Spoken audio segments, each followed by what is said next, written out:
Hey everyone, you are listening to the Property Podcast, and I'm Rob B with Rob D, and this is episode 249.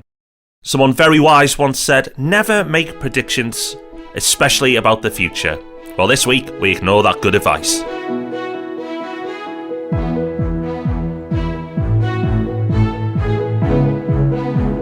Yes, welcome to the podcast. For some reason, we do this every year. It's become a Christmas tradition, like mince pies, eating too much and falling out with your family. We're going to look back at the predictions we made this time last year and be silly enough to make some for 2018. So that's coming up in a sec. But first, Rob, if you haven't finished your Christmas shopping yet, we've got the perfect gift for you. We have, Rob. It's a wonderful gift. It can be a gift to another or a gift to yourself. What is it? It's a Property Hub Summit ticket. And limited in supply as well, because, Rob, I'm sad to say, it's the last two we're ever going to do. Yep, they will be. Sad to see them go, but we've just got too much going on next year. You'll hear some more about that in next week's episode, about some of the things we've got coming up in 2018. But we just do not have time to do the summits anymore.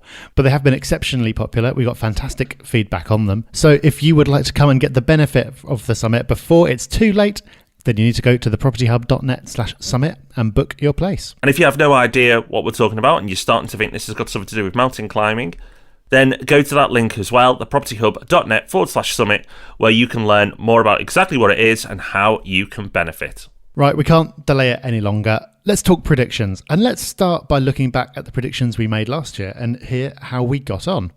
So, Rob, to kick things off, you made some bold predictions about what was going to happen with property prices in different regions of the UK. Let's have a listen to what you said. There's a city in the north that I think will see double-digit growth next year. Bold, I know. If it doesn't get double-digit, it'll be close, but Manchester. I think Manchester this year will grab all the headlines. Liverpool and Leeds, I think, are going to be really, really interesting options next year for property investors. They'll see positive growth, absolutely. And I believe Liverpool and Leeds will see stronger growth than London, but not as strong as Manchester. Well, Rob, I'm pleased to say I was pretty much correct there. I'm happy with that. Now, that prediction, now it's pretty much true, may seem like, oh, well, of course. But you have to remember, when that prediction was made, London was outperforming all those areas. So it's pleasing and convenient that we started the show with a correct answer. Hooray! So Manchester didn't quite make double-digit growth, but I said it would be there or close, and it's about 8% right now. We haven't quite finished the year, but it's going to be close to double-digit growth, and it's leading the UK. And Leeds and Liverpool are both outperforming London, and they've both grown roughly around about 6%, with London lagging behind at 3%. So they've doubled what London's done in terms of growth this year as well. So interesting. Got plenty more to say about those cities as well in our predictions for next year, but a nice start to the show, Rob. I'm happy with that. Yep, good result there. Yep, let's see if we can carry that on. I made a prediction about price growth across the UK as a whole. Let's have a listen to that one. Nationally, I'm going to say no more than 2% growth across the board. Oh, that's pretty close. It is close, Rob. I'll give you that. That's close. Yeah, according to Nationwide from their house price data, growth was 2.5% in the year to November. So not quite there, but very, very close. It was close, Rob. But next, we've got London, and we've not done so well on our predictions on London in the past. So let's see how we did last year. I'm going to say that prices will be flat in London. And I'm going to say that London will dip slightly. Uh-oh. Yeah, I think I'm going to try and feel better about myself because I was less wrong than you were. I said flat and you said dip, but no, grew by 3%. So wrong about London yet again. Yeah, you could put yourself close, Rob, because inflation was 2.9%. So then it kind of was flat if you do it that way, but I think we're trying to manipulate the truth there. So no. And next up, we made some predictions around the media. My next prediction is media negativity. I think that you're going to start reading a lot of scare stories about the property market this year. To throw another prediction in, Rob, don't see any negativity from the government in terms of new tax plays anyway for buy-to-let investors. But I definitely don't see any new taxes coming in, any new plays against buy-to-let investors in 2017. Yep, I think we can definitely give ourselves that one. If you've opened a newspaper in the last year, you will have definitely seen stories about how buy-to-let is doomed, about how landlords are leaving the market in droves, about all the terrible things that are going to happen as a result of all the tax changes. There's been no shortage of that at all, and we did see that one coming. And you also heard there that we predicted no new government negativity, and there wasn't really much to report this year from the government, which is very pleasing. And in line with that, no new taxes, property related anyway. Again, correct. So media negativity and government negativity, our predictions on both, and taxes, all correct. Lovely. All right, looking pretty good. Then I had a prediction to make about what the Bank of England would do to the base rate. I think that the base rate is going to end 2017 no higher than 0.5%. Bravo, Mr. D. Bravo. Another one correct. I'm enjoying this year.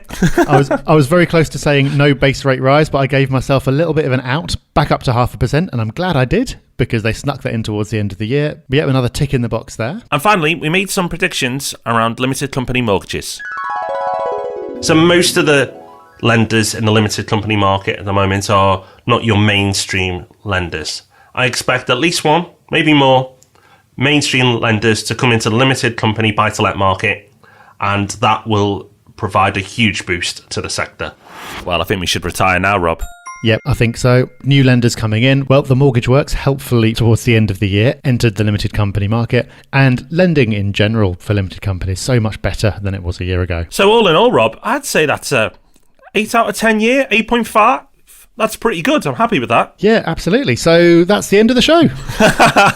Oh, no, we've got to do predictions for next year. Damn it. Boo. Let's ruin all our good work. Yeah. Well, I'll definitely be dialing off that at the next meetups I go to. So we'll let you know which Property Hub meetups we'll be going to in the new year, so you can avoid us both, because we'll be a bit smug.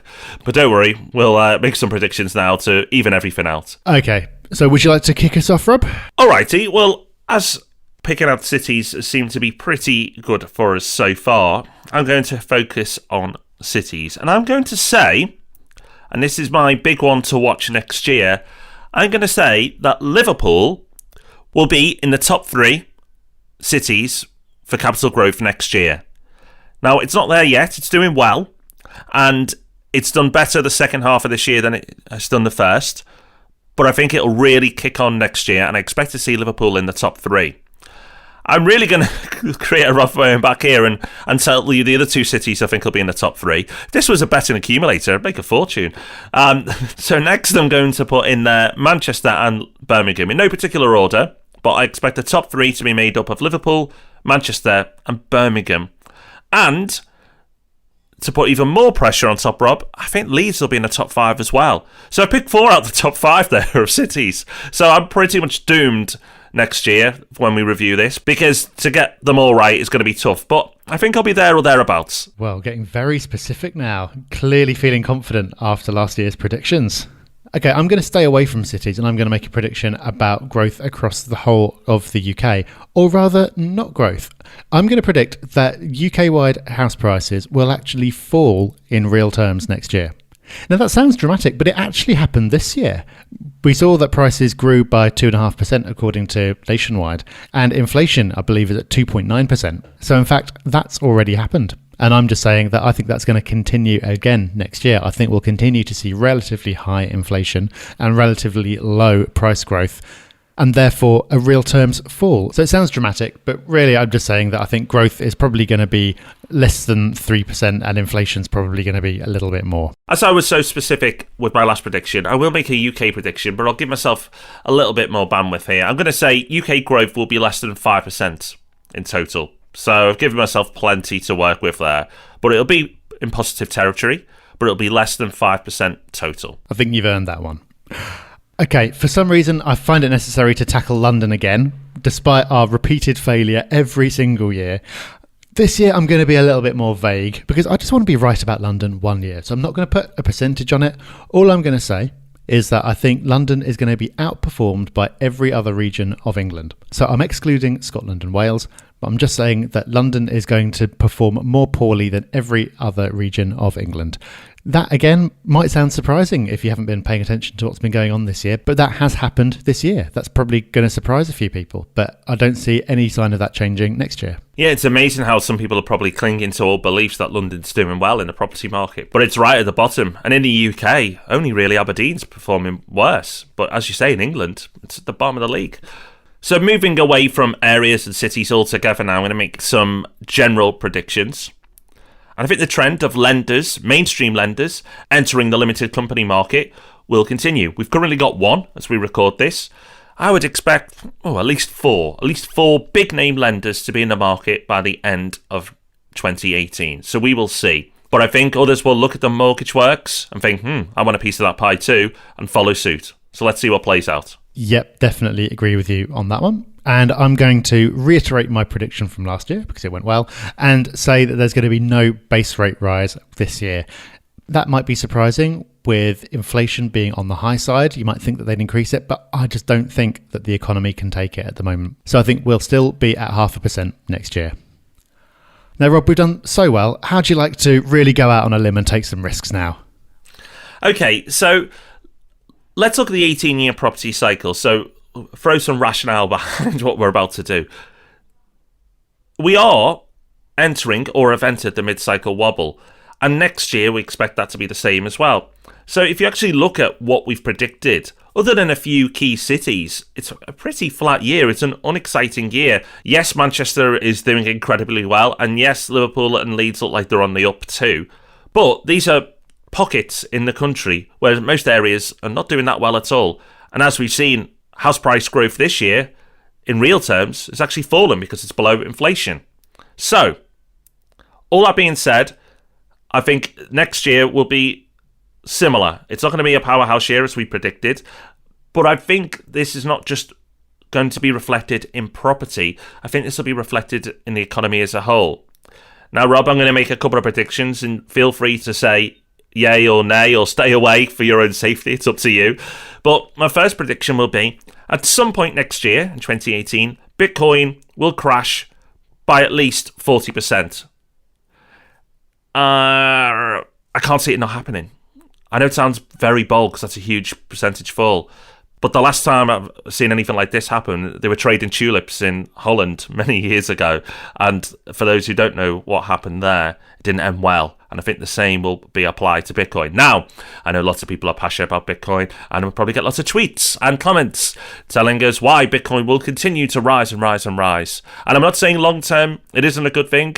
I think it's very, very interesting and one to watch for the long term future. But what's happened in the short term is bonkers, and I feel we'll see at least a 40% correction at some point. Yeah, I'd go with you on that. I think given its recent run-up, there's a good chance of that happening. But then once it's corrected by that amount, give it a few months and it might have regained it again. The volatility in Bitcoin is just crazy. So I'm going to go with you on the crash, but I wouldn't be surprised if it made up a lot of those gains again afterwards. But we will see. We will. Okay, so moving on, possibly a bolder prediction is that I think we will see a stock market correction in the US and UK. Now, when I say correction, nowhere near the level of falls of Bitcoin, in double digits, but nowhere near 40%. But I do feel, looking at market cycles, we are due a correction. Now, this may be stimulated by world events. It may be stimulated by Bitcoin. Or it may be that people just think, wait a minute, what's Facebook worth and all those other tech stocks, and think, actually, that's just madness. Whatever triggers it, I think there's a good chance that trigger will take place next year. I'm surprised it hasn't happened already, but now that clock is ticking, and I think we're due one. My timing might be out, but I'm going to be bold and say I think it's going to be 2018. Yeah, I don't know if I'm brave enough to pin it to a year, but I think the logic is absolutely right. And if it doesn't happen next year, then it will happen soon afterwards. It's really interesting. I've seen sort of the way things are in the world now described as the everything bubble. Like, everything is expensive. House prices are expensive. Stock markets are expensive. There's Bitcoin. There's all these other things. Largely as a result of QE, which we talked about before, and low interest rates. Everything is just up in the clouds, and that includes the stock markets. I feel certain that there'll be a correction at some point soon. And I hope for your sake, Rob, it's in 2018, because then you're going to look very smart. Well, It's about time, Rob. I've been waiting a long time to look very smart.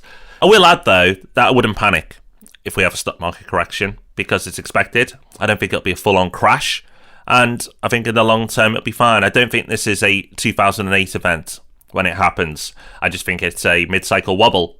And we're due one. So why not put it as to next year? It'll make next year's podcast more interesting. So there you go. We had a very good set of 2017 predictions. We've got very specific for 2018 and gone a little bit out of our normal area as well. So how will we get on? Well, you're just going to have to keep listening to the podcast to find out. And when you do listen, you will, of course, be leaving us a review because it makes us very happy. And every time someone does, we like to acknowledge it on the show. So, Rob, who's left us a review this week?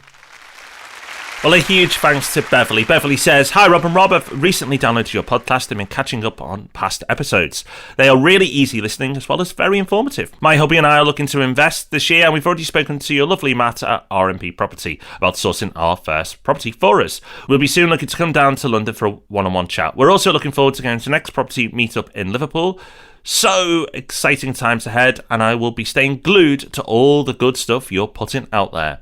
Thanks so much, Beverly." Well, thank you, Beverly. And if you are thinking, wow, what can you get Rob and Rob? The guys who must have everything. Well, we don't for a start. Rob's a minimalist and he hardly has any items at all. But if you do want to get us something, a review. What a lovely Christmas present. A 5-star review. Okay, so that is it for this week. And that's nearly it for 2017, but not quite. We've got one more episode for you this year. Just because it's the Christmas season doesn't mean we take a week off. We're going to be back next week with our review of the year and tell you a little bit about what's coming up in 2018. We certainly will. Remember, Ask Rob and Rob will be back in the new year, but don't worry, you can still get your questions in. If you go to thepropertyhub.net/ask, you can leave your property questions and we will start answering them again in the new year. And remember, if you are struggling for that perfect Christmas gift, you've got the Property Hub Summits. That could be a gift to yourself or to somebody else. Last two as well. So you could say they're a rare exclusive product. There's only what's left and then they're gone. Yep, but for now, all that remains is to wish you a very, very happy Christmas. Bye-bye for now. Happy Christmas, everyone. Bye-bye. Thanks for listening to The Property Podcast. For show notes, all our past episodes, and to leave a review, go to thepropertyhub.net/podcast.